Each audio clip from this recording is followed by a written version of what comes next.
नमस्कार मंडळी, स्वागत आहे तुमचं माझ्या आजच्या नवीन पॉडकास्टमध्ये। आजचा आपला विषय आहे कॅलिफोर्नियन मातोश्री म्हणजेच कॅट मॉम। पण पॉडकास्ट सुरू करण्यापूर्वी जर तुम्ही माझ्या चॅनलवर नवीन असाल तर माझ्या चॅनलला सबस्क्राईब करून घ्या। सोबतच शेजारी असलेल्या बेल आयकॉनला प्रेस करा सो दॅट कोणतीच अपडेट तुम्ही मिस करणार नाही। तर मग वाट कसली बघताय, चला सुरू करूया आजच्या आपल्या पॉडकास्टला। तर मंडळी 2 आठवडे झाले मी या काकूंवरती एकही पॉडकास्ट केलं नव्हतं। तर 1-2 दिवसापासून मला एक ताई कॉमेंट करत होत्या की कॅट मॉम वरती कधी पॉडकास्ट येणार, म्हणून म्हटलं आज या काकूंवरती पॉडकास्ट करूया। तर ह्या काकूंकडे त्यांची लहान बहीण तिच्या बाळाला घेऊन आली होती। काकूंने सगळ्या रेसिपी बनवून घेतल्या होत्या तिच्याकडनं। असं वाटत होतं काकूंने फक्त व्हिडिओमध्ये रेसिपी दाखवण्यासाठी आणि व्ह्यूज वाढवण्यासाठी बहिणीला बोलवलं होतं। डॉलरसाठी ना या लोकांना आपले नातेवाईक बरोबर आठवतात आणि या काकूंकडे फक्त माहेरचीच मंडळी दिसतात जास्त करून। आता भारतात जसा उन्हाळा आहे तसा काकूंच्या इथे पण उन्हाळा सुरू आहे। बहीण सोबत होती म्हणून काकूंने साबुदाण्याच्या पापड्या बनवल्या। काकू बोलल्या तर होत्या की मी एकदम प्लेन पापड्या बनवणार आहे, पण नंतर काकूंच्या मनात काय आलं काय माहिती, काकूंने त्यात चिली फ्लेक्स ऍड केले प्लस फूड कलर पण ऍड केला होता। तो व्हिडिओ जर नीट बघाल ना मंडळी तर त्या व्हिडिओमध्ये तुमच्या लक्षात येईल की त्यातले खूप पार्ट्सचे रिटेक केलेले आहेत। त्या व्हिडिओमध्ये काकू काहीतरी बोलत होत्या आणि मध्येच तो पार्ट ट्रिम केला होता आणि त्या पुढच्या पार्ट मध्ये काकू भलतच काहीतरी बोलत होत्या। ह्या काकूंनी सिस्टर्स Q&A ठेवला होता। यांनी लोकांना फनी किस्से विचारायला सांगितले होते।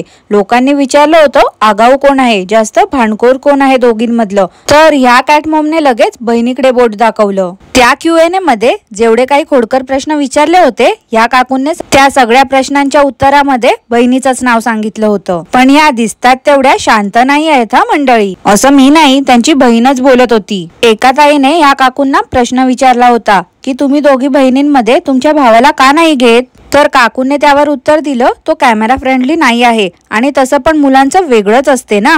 मुलांचं वेगळं असते म्हणजे नेमकं काय हो काकू बोलायचंय तुम्हाला? मग तुमच्या मिस्टरांचं म्हणजे वेतन काकांचं वेगळं नाही आहे का? कारण ते तर तुमच्यासारखेच एकदम कॅमेरा फ्रेंडली आहेत, प्रत्येक वेळी काम सोडून तुमच्या पाठीमागे फिरत असतात।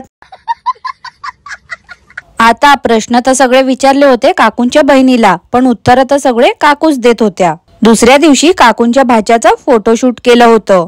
पण मला एक गोष्ट समजत नाही, यांना त्याचा फेस नाही दाखवायचाय मग व्हिडिओ मध्ये तरी कशाला दाखवतात ना त्याला। व्हिडिओ मध्ये फक्त त्याचं शरीर दिसते आणि त्याच्या फेस वरती फ्लावर वगैरेचा इमोजी असतो। नाही दाखवायचंय तर कम्प्लिटली नाही दाखवायचं ना, उगाच आपल्या भोळ्या बाबड्या जनतेला होप्स दाखवायच्या। आता याचं पण एक्सप्लेनेशन त्यांच्या बहिणीने दिलं होतं। काकूंची बहीण बोलते काय तर मी कामात असली की दी त्याला उचलून घेते, त्यामुळे तो व्हिडिओ मध्ये दिसतो। आता जेव्हा या काकूंची बहीण काम करत होती तेव्हा तर या काकूंनी व्हिडिओ नसता केला तरी देखील चालला असता। उगाच आपल्या त्याला कडेवर घेऊन व्हिडिओ करायची काय गरज होती? असं पण नाही, काकूंने काहीतरी इंटरेस्टिंग दाखवलं होतं त्या व्हिडिओमध्ये। फोटोशूटच्या वेळी पण या काकूंने त्या मुलाच्या फेसवरती फ्लावर दाखवलं होतं। अरे तुम्हाला त्या मुलाला दाखवायचंच नाही आहे तर मग ह्या क्लिप्स तरी कशाला दाखवल्या? ह्या काकूंची बहीण आली होती फक्त 2 आठवड्यासाठी, पण बहिणीमुळे पण या काकूंना मस्त कॉन्टेंट मिळाला। ह्या काकूने बहीण जातानाचा एक व्हिडिओ बनवला होता आणि त्यातल्या काही इमोशनल क्लिप्स अटॅच केल्या होत्या त्या व्हिडिओमध्ये आणि सगळ्यांना विचारलं होतं की तुम्हाला हे क्लिप्स बघून कसं वाटलं, तुमच्या काय रिएक्शन होत्या त्या मला कॉमेंट करून सांगा। पण ह्या काकू तर कधी कॉमेंटला साधा रिप्लाय पण देत नाही। यांना जर रिप्लाय द्यायचाच नसतो तर मग या कॉमेंट करायला तरी कशाला सांगतात लोकांना? आणि अंधमंद भक्तांना तर दुसरी काही कामच नाही। ह्या काकू बहीण परत गेली म्हणून खूप इमोशनल झाल्या होत्या। बहीण गेल्यानंतर यांनी परत व्हिडिओ नव्हता केला, पण दुसऱ्या दिवशी लगेच या काकू बॅग भरून निघाल्या ट्रिपला जाण्यासाठी। अहो मंडळी काय आहे ना, आताच ती युरोपची वांगेवाली फिरून आली ना तर लगेच ह्या काकू चाळवल्या। शेवटी त्यांचं बघून सगळं अनुकरण या काकूंना करायचं असते ना। रोज आता यांनी देवपूजा इन्क्लूड केली आहे यांच्या व्हिडिओमध्ये। व्हिडिओसाठी का होईना पण या देवपूजा करताना दिसतात। ह्या काकूंने पण यांचा एअरपोर्ट लुक दाखवला होता, म्हणजे लोकांनी काय करायचं ना यांचे लुक बघून, उगाच काहीतरी आपलं माझा हा लुक बघा, माझा तो लुक बघा, मी इथे जाताना हे कपडे घातले होते, मी तिथे जाताना हा मेकअप केला होता। आता यांचे हे लुक बघून लोकांनी काय शिकण्यासारखं आहे यात? प्लेन मध्ये गेल्यावर मला तर वाटलं होतं ह्या काकू आता पूर्ण प्लेनला डिसइन्फेक्टंट वाईपने पुसून काढतायत की काय. याआधी तर कधी यांनी हे दाखवलं नव्हतं. यावेळी जास्त स्वच्छतेकडे यांचं लक्ष होतं. मागे या काकू गेल्या होत्या ना फोटोशूटला टोमल काकूंचं बघून, तेव्हा तर यांनी सॉक्स काढला होता आणि त्याच हाताने मुलांना टच केलं होतं आणि नंतर चहा देखील पित होत्या. डेस्टिनेशनवर पोहोचून पण काकूंनी टोमल काकूंसारखं स्लो मोशन मध्ये व्हिडिओ केला. जे काही टोमल काकू करतात ना त्यांच्या पावलावर पाऊल ठेवून ह्या कॅटमॉम पण तसंच करतात. ओ कॅटमॉम नका कॉपी करू त्यांचं. ह्या कॅटमॉम एवढ्या दमल्या होत्या पण रूम टूर करायला विसरल्या नाही. शेवटी काय बाबा, टोमल काकूला पाठी टाकण्यासाठी ह्यांचा पुरेपूर प्रयत्न सुरू आहे. आता सकाळी काकू मुलांना घेऊन गेल्या होत्या स्विमिंग पूल मध्ये. तिथे शॉवर एरिया पण होता. आधी शॉवर घ्यायचा असतो, त्यानंतर पूल मध्ये जायचं असते. म्हणजे कसं स्विमिंग पूल मधलं पाणी खराब नाही होणार. पण हायजीन मेंटेन करणाऱ्या ह्या काकू तशाच धावत गेल्या पूल मध्ये. त्यानंतर ह्या काकू बोलल्या काय तर, तुम्ही इथे नो डायव्हिंगचे बोर्ड बघितले असतील, ते फक्त एडल्ट साठी आहेत, लहान मुलांना चालते. किती ओ काकू, किती खोटं बोलणार. असं लोकांना मूर्ख बनवून काय मिळते ओ काकू तुम्हाला. मंडळी, तो रूल ना सगळ्यांसाठीच होता, लहान असो किंवा एडल्ट. उडी मारली की पूल मधलं पाणी बाहेर येतं आणि सगळा चिखल होतो. त्यामुळे नीटनेटकं दिसायला हवं म्हणून तिथे नो डायव्हिंगचा बोर्ड लावला होता. त्यामुळे लहानांनी उडी मारली काय किंवा मोठ्यांनी उडी मारली काय, पाणी तर बाहेर येणारच होतं. उगाच आपली स्वतःची चूक लपवण्यासाठी काहीतरी थापा मारत सुटल्या होत्या या कॅटमॉम. आता या काकूंचं मुख्य कारण ट्रिपला जाण्याचं होतं, ते म्हणजे यांच्या भावाचं कॉन्व्होकेशन सेरेमनी होतं. आता कॉन्व्होकेशन सेरेमनीला गेले आहेत तर तिथलंच दाखवायचं ना. पण ह्या काकूंची स्वतःचीच फालतूची बडबड सुरू होती. फक्त अर्ध्या 1 मिनिटाचं कॉन्व्होकेशन सेरेमनी यांनी दाखवलं असेल, बाकी इतर वेळ तर या काकू स्वतःचीच काहीतरी बडबड करत होत्या. आता दुसऱ्या दिवशी काही कॉन्टेंट नव्हतं म्हणून काकू गेल्या होत्या भावाच्या कॉलेजचं टूर करायला.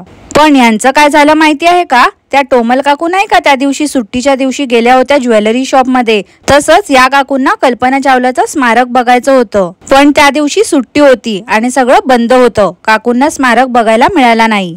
मग काय, टोमल काकू सारखं या काकूंनी पण काय केलं तर, त्यांच्या भावाकडे कॉलेज टाइमचे काही व्हिडिओज होते, त्यातल्या काही क्लिप्स काकूंनी व्हिडिओ मध्ये ऍड केल्या. ही सगळी यांची धावपळ ना फक्त कॉन्टेंट साठीच होती हा मंडळी. आता आज या काकू परत आल्या आहेत पण ह्यांचा भाऊ आला नाही. यांनी टायटल थंबनेल असं ठेवलं होतं की आमची रिटर्न जर्नी अजिबात सोपी नव्हती, आम्ही चौघच आलो परत. जसं भारतातून परत जाताना टोमल काकूंनी टायटल आणि थंबनेल ठेवलं होतं ना, सेम टू सेम ह्या काकूंनी पण कॉपी पेस्ट केलं आहे. पण खरं म्हणजे काकूंचा भाऊ तिथे गेला होता तो कॉन्व्होकेशन साठी आणि इतरही त्याचे फ्रेंड्स तिथे आले होते. त्यामुळे सगळ्यांनी डिसाइड केलं होतं की आता काही दिवस ते तिथेच राहणार आहेत. काकू असं बोलल्या, सगळेजण कामानिमित्त वेगवेगळ्या ठिकाणी राहतात आणि कॉन्व्होकेशन निमित्त सगळे एकत्र आले होते. सगळे जॉबला लागले आहेत आणि सगळ्यांचाच वर्क फ्रॉम होम देखील सुरू आहे. पण मंडळी, यांच्या भावाचं जर प्रोफाईल लिंक्डइन वर बघितलं ना तर आपल्या सगळ्यांना समजेल की यांचा भाऊ कुठे जॉब करतच नाही आहे. आता कुठे तो जॉब सर्च करतोय आणि एवढे काय खास मार्क्स पण त्याला मिळाले नाही आहेत. म्हणजे जेवढे मार्क्स मिळायला हवे ना चांगल्या नोकरीसाठी तेवढे त्याला मिळाले नाही आहेत. त्यामुळे जॉब साठी तो खूप स्ट्रगल करतोय तिथे. आता मी काय त्या जळकुट्या मनीश्री काकूंसारखी नाही आहे की लगेच मार्कशीट दाखव असं सांगेन त्याला. लिंक्डइन वर त्यानेच अपडेट केलं आहे आणि जे ऑनलाईन दिसतंय, जी इन्फॉर्मेशन त्यांनी पब्लिक केली आहे त्यावरच मी बोलते. आता या काकूंचा भाऊ कुठे जॉब करतच नाही आहे, मग का बरं या काकू खोटं बोलल्या. कधी पण यांचा भाऊ व्हिडिओ मध्ये दिसला नाही की काकू स्वतःहूनच सांगतात की त्याचा वर्क फ्रॉम होम सुरू आहे ना, त्यामुळे तो कामात आहे. पण ऍक्च्युअल मध्ये तर ह्यांचा भाऊ आता जॉब शोधतोय. ह्यांच्या भावाकडे मला बघून असं वाटते की त्याला जास्त आवडत पण नसेल यांच्या व्हिडिओ मध्ये येणं, कारण व्हिडिओ मध्ये तो खूप कमी दिसला आहे आणि तो कुठे जॉब करत नसल्यामुळे या काकू त्याच्याकडनं सगळं काम करून घेत असतील. मला तर असं वाटते वेतन काका जेव्हा ऑफिसला जातात तेव्हा ह्यांचं शूटिंग तो भाऊच करत होता असेल. त्याच सोबत त्या व्हिडिओचं एडिटिंग पण त्या भावानेच केलं असेल. पण युरोपची वांगेवाली बोलते ना की मी सगळे व्हिडिओ स्वतः एडिट करते, त्यामुळे ह्या काकू कशा काय पाठी राहतील. जरी दुसऱ्याची मेहनत असली तरी सगळं क्रेडिट मात्र या स्वतः घेतात. आणि दुसरं कारण या काकूंनी लपवण्याचं हे असेल की या काकूंना स्वतःची इमेज जपायची होती. जर सगळ्यांना समजलं असतं की अजूनपर्यंत तो जॉब करत नाही आहे तर सगळ्यांनी नक्कीच प्रश्न विचारले असते. मग काकूंना त्याचे खरे मार्क्स सांगावे लागले असते. अंधमंद भक्तांना आमची फॅमिली असं बोलतात, पण त्यांच्यापासूनच सगळ्या गोष्टी लपवून ठेवतात हे लोक। आता हेच बघा ना, जातानाची जर्नी दाखवली होती या काकूंनी, पण येतानाचं काहीच शूट नाही केलं। मला तर असं वाटते वेतन काका ओरडले असतील की लेट होतोय, मुलांना पण सांभाळायचंय, त्यापेक्षा व्हिडिओ नकोच करू, डायरेक्ट घरी जाऊनच अपडेट दे। आता तेव्हा टोमल काकूंना त्यांचे फ्रेंड्स आले होते ना पिक करायला एअरपोर्टवर, मग ह्या काकू कशा पाठी राहतील? ह्या काकूंचे पण फ्रेंड्स यांना एअरपोर्टवर पिक करायला आले होते। आता गाडीत बसून तर ह्या काकू व्हिडिओ बनवू शकत होत्या ना, पण यांनी तेही नाही केलं। उगाच आपलं बनवा बनवी सुरू आहे या काकूंची। तर मग मंडळी, तुम्हाला या काकूंच्या फेकाफेकीबद्दल काय वाटते ते मला नक्की कॉमेंट करून कळवा। आणि आजचा पॉडकास्ट मी इथेच थांबवते। आजचा पॉडकास्ट तुम्हाला आवडला असल्यास लाईक करा, शेअर करा, चॅनलला सबस्क्राईब करायला विसरू नका। सोबतच शेजारी असलेल्या बेल आयकॉनला प्रेस करा, सो दॅट कोणतीच अपडेट तुम्ही मिस करणार नाही। धन्यवाद।